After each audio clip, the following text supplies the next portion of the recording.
परम पिता परमात्मा जिससे सबकी उत्पत्ति हुई है, वो परमात्मा अलग है।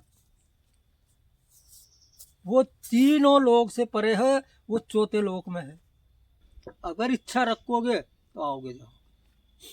अमरापुर क्यों बोला है? ताकि अमर हो जाता है ये जीव। अमरापुर क्या, अमरापुर वो जिसका नाश नहीं होता है।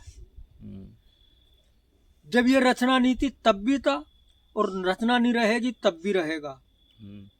वो अखंड है, जब भी तो उसको कहा वो अखंड है, अचल है, सर्वव्यापी है, न कहीं आता है न कहीं जाता है। ये सब मिट जाएगा लेकिन उसका कुछ नहीं मिटेगा। वो निज धाम है, उसी के लिए कहा सूरत से देख ले वा देश, देखत देखत जी कन लागे, देखत देखत जी कन लागे, मिट जाए सकल अंदेश, सूरत से देख ले वा देश। जो मुक्ति का जो ज्ञान है, मुक्ति, वो बहुत से अलग अलग धर्म संप्रदाय वालों ने ये बोला है कि मुक्ति इस संप्रदाय में है। तो कौन सा, किस संत ने मुक्ति को सटीक बताया है? भाई सारे शास्त्रों का अध्ययन करने के बाद, वेदों का भी कई ने अध्ययन कर रखा, लेकिन आवागमन के मामले में जितना सटीक सतगुरु कबीर साहब ने जो रास्ता बताया है, वो रास्ता कहीं नहीं। कोई तो स्वर्ग में पहुंचा रहा है, कोई इंद्रलोक में, कोई किसी लोक में। यानी लोक तो सभी है, ब्रह्मलोक है, शिवलोक है, इंद्रलोक है, विष्णु लोक है, और इनकी सीमा है इसमें जाकर के तो वापिस आ जा। परम पिता परमात्मा जिससे सबकी उत्पत्ति हुई है, वो परमात्मा अलग है। वो तीनों लोक से परे है, वो चौथे लोक में है। अच्छा। तीन लोक जिसमें जहाँ मृत्यु लोक है, पाताल लोक है, स्वर्ग लोक है, इसमें ये सारे लोक है। लेकिन जो चौथा लोक है, जिसे अमर लोक कहते हैं, सत्य लोक कहते हैं, जहाँ से ये जीव सुरती के रूप में आकर के यहाँ जीव हो गया और शरीर का निर्माण कर लिया, कच्चे तत्वों में उलझ गया, अपने आप को भूल चुका।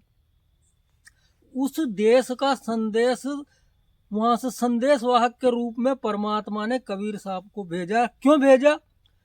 दुखित जीवों की जब पुकार सुनी, इनने प्रार्थना की कि हे परमात्मा, या काल माया ने हमको दुख दे रखा है, नाना प्रकार के सुख दुख, राग द्वेष, काम क्रोध लोभ मोह अहंकार, इनकी रचना करके और इस जीव को उलझा लिया। अच्छा बुरा, अच्छा करोगे, अरे भाई अच्छा करोगे, अच्छा कर्म करोगे तो अच्छा फल मिलेगा, बुरा कर्म करोगे तो बुरा कर्म मिलेगा। यानी हथकड़ी तो दोनों में है, एक जगह लोहे की, एक जगह सोने की। सही बात फर्क है। तो इतना ही है। अब साहेब का जो मार्ग है वो नीक कर्म है, उसमें किसी प्रकार का कर्म करने की आवश्यकता नहीं है।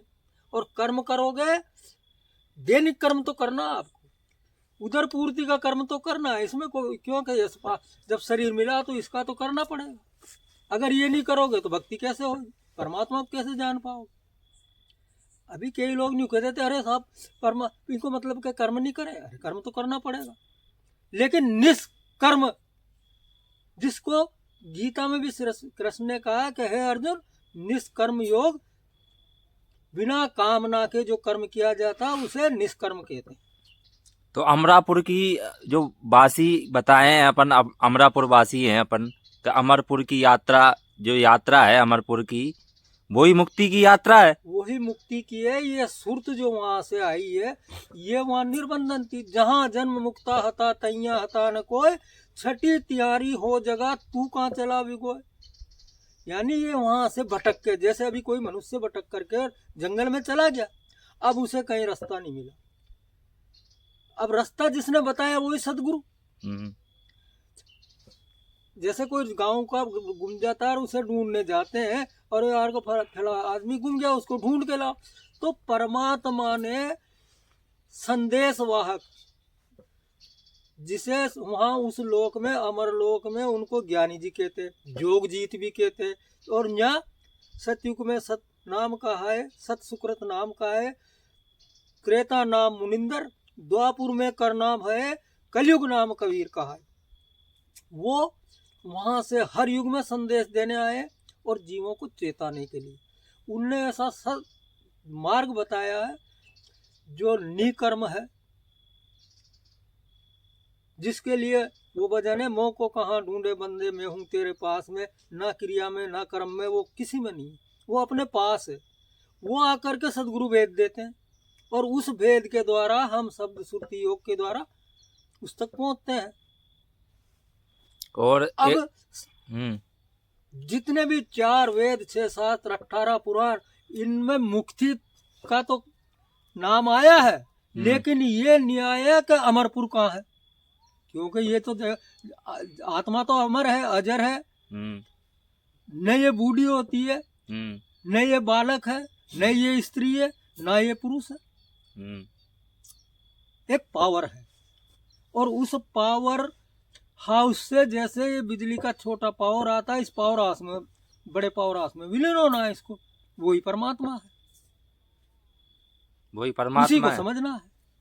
तो वहीं से अमरपुर की यात्रा एक बार पहुंचने के बाद वहीं से पूरी होगी, जब समझ जाएगा, जब सूरत को समझ जाएगा तब। सूरत को एकाकार करना पड़ेगा, पहले तो सूरत को उसे समझना पड़ेगा कि सूरत क्या है। इसे स्मृति भी कहते हैं और याद भी कहते हैं। जैसे अपन कहीं बैठे हैं और किसी ने कहा कि यार फला चीज कहाँ, तो या बैठे बैठे अरे वो मैंने फला जगह रखी है, उसको कहते हैं सूरत। याद करना, सूरत करना, ये पावर आपके पास है, सब इंसान के पास है, और 84 लाख योनि में मनुष्य के पास है विशेष करके। तो मुक्ति की कामना भी बंधनी है, सहज मुक्ति की कामना करना, अगर काम करना रखोगे, इच्छा करोगे तो आओगे जाओगे, है ना। ये तो इच्छा रहित है। उस जगह से इच्छा करके ही आत्मा ने आई है, जहाँ मुक्त अवस्था में थी, अपने निज धाम थी, इच्छा करके इस मृत्यु लोक में है। अगर इच्छा रखोगे तो आओगे जाओगे। अमरापुर क्यों बोला है? ताकि अमर हो जाता है जीव। अमरापुर क्या, अमरापुर वो जिसका नाश नहीं होता है। जब ये रचना नहीं थी तब भी था, और रचना नहीं रहेगी तब भी रहेगा। वो अखंड है, जब भी तो उसको कहा वो अखंड है, अचल है, सर्वव्यापी है, न कहीं आता है न कहीं जाता है। ये सब मिट जाएगा लेकिन उसका कुछ नहीं मिटेगा। वो निज धाम है, उसी के लिए कहा सूरत से देख ले वा देश, देखत देखत जी कन लागे, देखत देखत जी कन लागे, मिट जाए सकल अंदेश, सूरत से देख ले वा देश। सीताराम भगवान की जय। सूरत से ही देखा जाएगा, सूरत से ही देखा जाता, अनुभव से। ये आंखें उनको नहीं देख सकती। सूरत की जो आंख है, जब सूरत चलेगी निरत जगेगी, और निरत उसकी देखने की आंख है। सूरत निरत शब्द में विलीन हो जाएगी। सूरत समानी शब्द में, सब सूरत समानी शब्द में काय काल ना खाए, जाप मरे अजपा मरे अनहदहू मर जाए। फिर उसको, क्योंकि जो ये सीमा है जिसको हम कहते हैं समय, ये उस समय से परे हो जाता है। समय से परे होने के बाद काल का, क्योंकि वो जो स्थान है जहाँ जन्म मुक्ता हता तैया हता ने, कोई उस समय से परे अलग है, परे वो समय के बाहर है। अब एक चीज और, जब तक बीज रहेगा, जब तक बीज रहेगा, जैसे पेड़ का बीज होता है, बीज है तो उगेगा, बड़ खत्म हो जाएगा, बड़ का बीज है तो उगेगा। इसी तरीके से बीज रूप में हमारे पास जहाँ आशा तमाशा, यही जीव का तमाशा, आशा रहेगी तो आओगे जाओगे। यही बंधन है सबसे बड़ा, यही मुक्ति के मार्ग में सबसे बड़ा बंधन है। सबसे बड़ा आने जाने का मार्ग है हमारी आशा। जहाँ आशा तमाशा, ये जीव का तमाशा, ये सब शास्त्रों में अनुभव करके संतों ने अपना अनुभव वर्णन किया। तो सहज हो जाएगा धीरे धीरे जब। सहज अवस्था में तो होना पड़ेगा, अपने को अचल होना पड़ेगा, चंचल मन को त्यागना पड़ेगा, और जितना विषय वासना है सहज अवस्था में आना पड़ेगा। सहज ही वो विषय है और सहज ही धारण करना पड़ेगा। परमात्मा दयालु है, वो दयावान है, और हम बार बार जब प्रार्थना करेंगे कि हे प्रभु मुझे अपनी शरण में ले लो, प्रार्थना सबसे बड़ी है। शब्द सुरत शब्द का अभ्यास तो करो, लेकिन प्रार्थना निरंतर करते रहो। जितनी हो सके उतनी बंदगी करो, बार बार बंदगी करो। बंदगी एक ऐसी वस्तु है जिससे हमारे अंदर सहजता आती है। और प्रार्थना को परमात्मा सुनते हैं, वो दयालु है। अब ऐसे तो शब्दों का बकान है, शब्द वो हाथ रे शब्द न छीना जाए, एक शब्द गुरुदेव के ताके अनंत विचार। तो शब्द की तो बहुत बड़ा जाल है। शब्द ही जाल में ये संसार को उलझाया है। जैसे साहब ने एक जगह कहा, पोती तो थोती वही चारों वेद मजूर, करनी हुगारा करे रहनी का घर आप हजूर। तो रेनी में लाना पड़ेगा, जब तक रेनी नहीं आएगी तो परमात्मा बहुत दूर है। रेनी तो बतिया हो सके, रेनी में सहजता है, दया है, जितने भी जो पक्के तत्व हैं, पक्के गुण है, दया है, संतोष है, धीरज है, शेर, इस तरीके से जो ये 14 गुण है उनको तो धारण करना पड़ेगा। एक ऐसा दे सब सदेर, सब सादे सब जाए। आप सत्य और दया को साध लो तो सारे गुण आ जाएंगे, और ऑटोमेटिक धीरे धीरे काम क्रोध लोभ विकार जितने भी ये है छल छिद्र कपट, ये मिटने लग जाएंगे।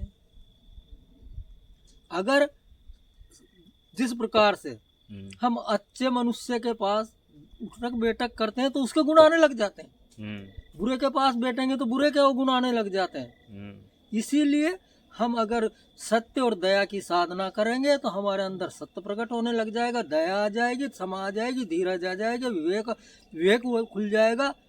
और जब तक विवेक नहीं जागेगा असंभव। मुक्ति तो सहज में ही होगी, पर मुक्ति तो सहज अवस्था में होगी। सहज में प्रार्थना करते रहो, कामना मत रखो, कामना रहित होकर। न मुक्ति की कामना, न किसी प्रकार की कोई कामना नहीं। प्रार्थना करते रहो, प्रार्थना वो दया निदान है, वो दया बरसाए। भाई सत्य पुरुष और जो कबीरदास जी है वो है तो एक ही है कि अलग अलग है? बिल्कुल एक ही है। दो की अगर किसी ने शंका कर ली तो फिर उसकी मुक्ति नहीं। अच्छा। परमात्मा सत्य पुरुष है, सत्य पुरुष का ही स्वरूप कबीर साहब है, दूसरा कोई स्वरूप नहीं। और जो भ्रम पैदा जिसके हो जाए फिर उसकी मुक्ति नहीं। ठीक है।